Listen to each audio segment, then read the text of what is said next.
आता वाजून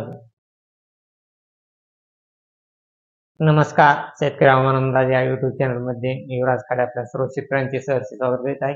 तर शेतकरी मित्र, नोव्हेंबर महिन्यामध्ये एकदम जोरदार थंडीला सुरुवात होणार आहे.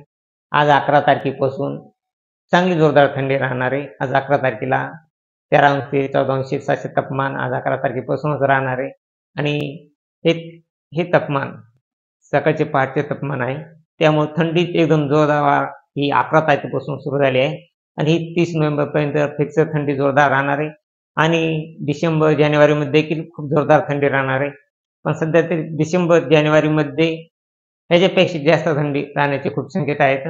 परंतु जो बंगालच्या उपसागरामध्ये एक लो प्रेशर तयार झालेला आहे आणि त्याचा प्रभाव हा महाराष्ट्रावर बिलकुल जाणवणार नाही. त्याचा प्रभाव हा कर्नाटक, चेन्नई याचं तेलंगणा याच राज्यावर पावसाची शक्यता आहे. आणि सध्या तरी महाराष्ट्रामध्ये कशाच प्रकारे पाऊस येण्याची बिलकुल अंदाज नाही. परंतु 20, 21, 22 तारखांना त्या कर्नाटकमध्ये पाऊस पडणार आहे. त्यामुळं महाराष्ट्रामध्ये सोलापूर साईडला, तसेच सांगली साईडला आणि बीडच्या काही भागामध्ये, तसेच अहिल्यानगरच्या काही भागामध्ये ढगाळ वातावरण राहण्याचा थोडाफार अंदाज आहे. ते बी नॉर्मल अंशतः ढगाळ वातावरण राहणार आहे बिलकुल. परंतु पाऊस हा बिलकुल राहणार नाही.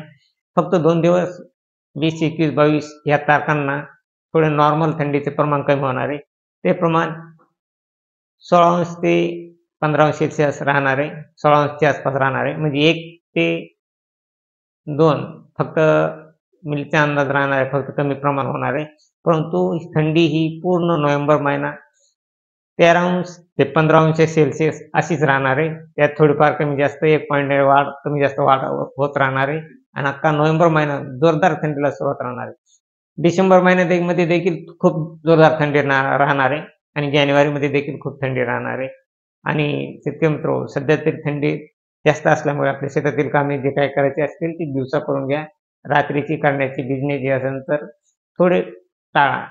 जेवढं टाळता येईल तेवढं टाळा, कारण खूप जोरदार थंडी आहे. तरी शेतकरी मित्र, सध्या पाऊस काळजी करण्याची गरज नाही आणि पाऊस राहणार नाही महाराष्ट्रामध्ये.